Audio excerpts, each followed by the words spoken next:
There's a fear that almost every human carries, but almost no one admits.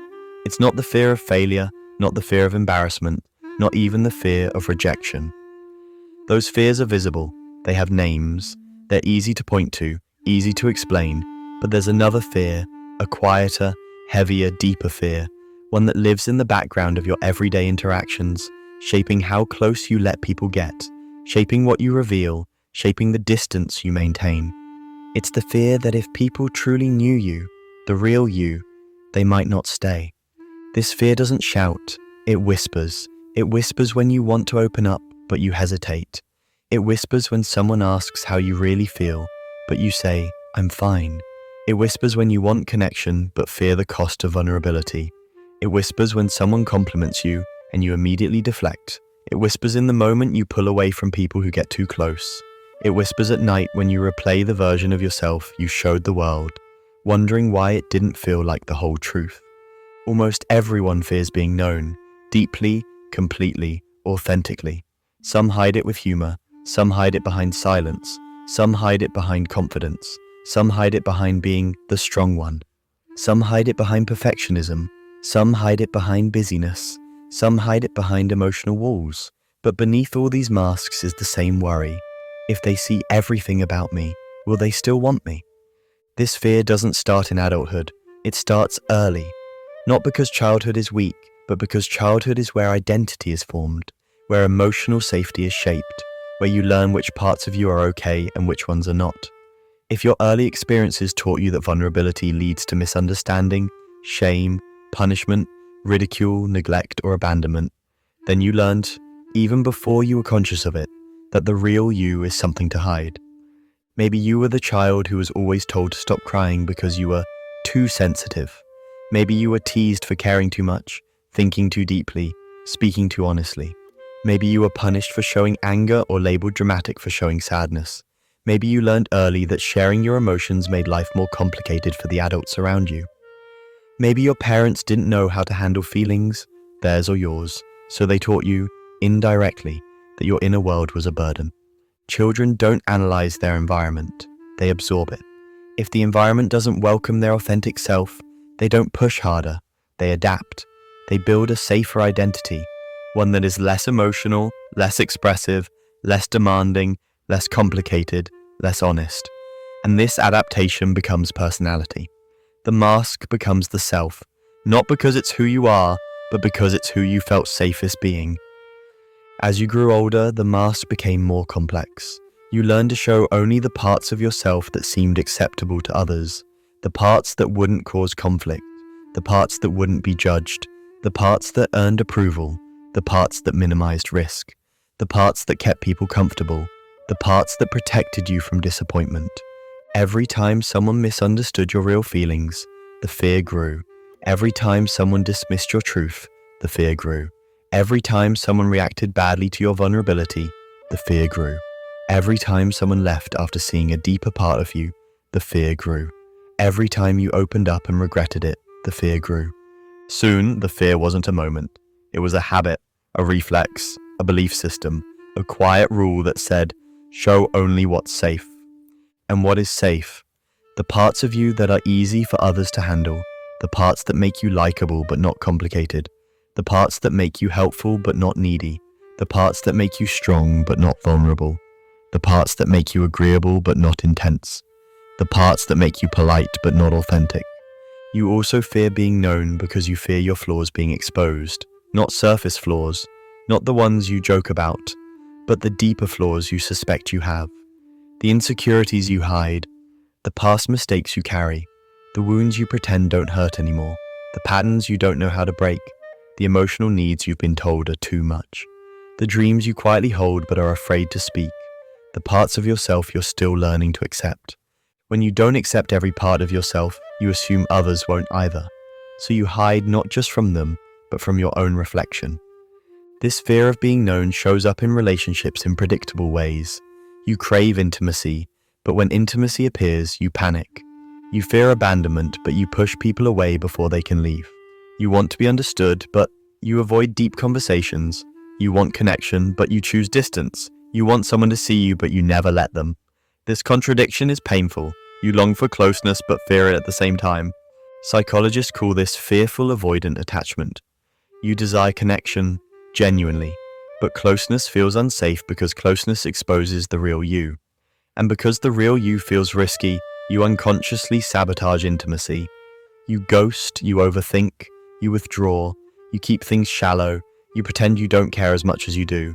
You act fine when something hurts. You put walls around your heart, then complain about the distance. You may think you prefer isolation or independence. But for many people, independence is not a preference. It's a defense mechanism built after years of emotional disappointment. It's easier to rely on yourself when no one has proven they can handle your truth. You might say, I'm just a private person, but privacy isn't the root. It's the symptom. The root is fear. The fear that if you're deeply known, you'll be deeply hurt.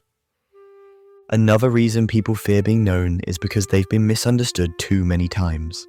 When your intentions are repeatedly misjudged, when your emotions are repeatedly minimized, when your personality is repeatedly mislabeled, your brain learns to expect misunderstanding. And because it expects misunderstanding, it avoids the situations where misunderstanding could occur. It's not that you don't want to be known, you're just tired of defending yourself, tired of explaining yourself, tired of clarifying things, tired of being interpreted incorrectly. So you choose the easier route. You hide. A huge part of this fear also comes from social comparison. You compare yourself to people who appear more confident, more stable, more loved, more admired. You compare your inner struggles to their outer perfection. And the more you compare, the more you believe your authenticity is somehow inferior. Social media magnifies this. You see polished versions of people and think, my real self doesn't measure up. So you curate, you edit, you hide the mess. You hide the doubts, you hide the insecurities, you hide the chaos, you hide the truth. Not because it's fake, but because you're afraid authenticity won't be enough.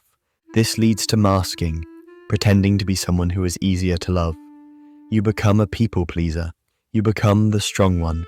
You become the caretaker. You become the easygoing one. You become the funny one. You become the mysterious one.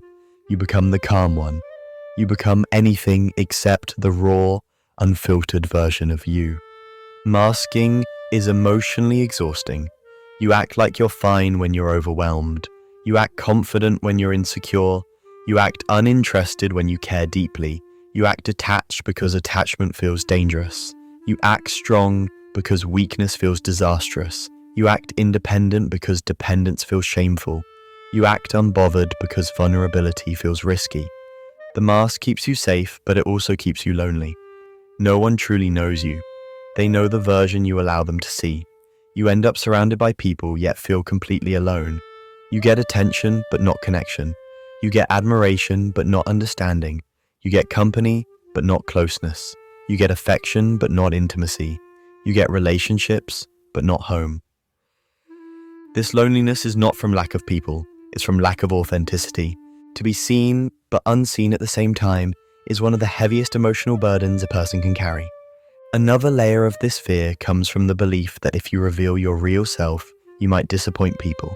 When you build a persona others admire, you feel trapped by their expectations.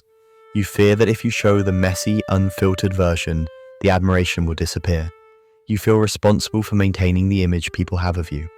This becomes especially common for people who are praised for being mature, strong, independent, sorted, stable, or emotionally tough. When your identity is built on these traits, you fear revealing your vulnerable side because you think it will disappoint others. You're not afraid of being known, you're afraid of no longer being admired. And here's another truth. Sometimes you fear being known because you haven't fully accepted yourself. You're still healing from things you don't talk about. You're still ashamed of things you've done or things that happened to you. You still judge parts of yourself. You still carry burdens you never share. You still battle insecurities you pretend you don't have. And because you haven't made peace with all aspects of yourself, letting someone else see them feels intolerable. Remember this, you cannot hide from others the parts of yourself you're hiding from yourself. You fear being known because deep down, you fear your truth. You fear your story. You fear your wounds. You fear your mistakes. You fear your emotional needs. You fear your desires. You fear your vulnerability. And because you fear them, you assume others will too. So how do you overcome this fear? Not by forcing openness, not by confessing everything at once, not by pretending you're suddenly fearless. It begins internally, not externally. The first step is knowing yourself. You cannot show others who you are until you stop running from your own reflection. This requires honest introspection. It requires acknowledging truths you've denied. It requires accepting your imperfections, not as flaws, but as human traits. The second step is practicing micro-vulnerability. Instead of sharing everything, you share something small. Instead of pretending everything is fine, you admit that something is bothering you. Instead of hiding your feelings, you reveal just a small piece. These small acts build trust. Trust in yourself, trust in others. The third step is choosing safe people. Emotional safety is essential. If you reveal yourself to unsafe people, the fear will worsen. You don't need to be known by everyone. You need to be known by the right ones. The ones who listen without judgment, respond with empathy, and stay with consistency.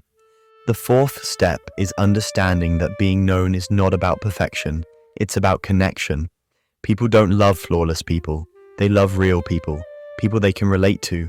People they can trust. People who mirror their own vulnerability. The very parts you hide are the parts others connect with most. The fifth step is building emotional resilience. When you know you can handle rejection, rejection loses its power. When you know you can survive being misunderstood, misunderstanding loses its threat. When you trust yourself, you don't fear how others perceive you. The sixth step is rewriting your story. You remind yourself that you are no longer the child who needed to hide to feel safe. You are no longer in the environment that shaped your fear. You have power now. You have choice. You have agency. Your past conditioned you, but it doesn't have to define you. As you take these steps, you begin experiencing something you may not have felt in years. The quiet relief of being seen for who you are. The relief of honesty. The relief of connection without performance. The relief of conversations without masks. The relief of relationships where you don't have to hide your fears, your dreams, your wounds, your desires. The relief of belonging. Because belonging is not about fitting in. Fitting in requires you to change yourself. Belonging requires others to accept you as you are. And when you finally experience belonging, real belonging, you understand something powerful. You are never afraid of people knowing the real you. You are afraid of people leaving after knowing the real you. You are afraid of people misusing the real you. You are afraid of people misjudging the real you. You are afraid of people hurting the real you, but not everyone will. Not everyone is like the ones who created your fear. Not everyone will misunderstand you. Not everyone will judge you. Not everyone will leave. And when someone stays, not because of your mask, but because of your authenticity, a lifetime of fear begins to heal. You discover the joy of being understood, the comfort of being accepted, the peace of not pretending, the freedom of living as yourself, the strength of being real. And then you realize this: your authentic self was never too much. Your authentic self was never the problem. Your authentic self was never unworthy. Your authentic self was never unlovable. You were simply surrounded by people who didn't know how to hold your truth. The right ones will, and when they do, you'll finally experience the kind of connection you've been searching for your entire life. Not connection built on performance, not connection built on pleasing, not connection built on filtering, but connection built on truth. Being known will not feel scary anymore. It will feel like home.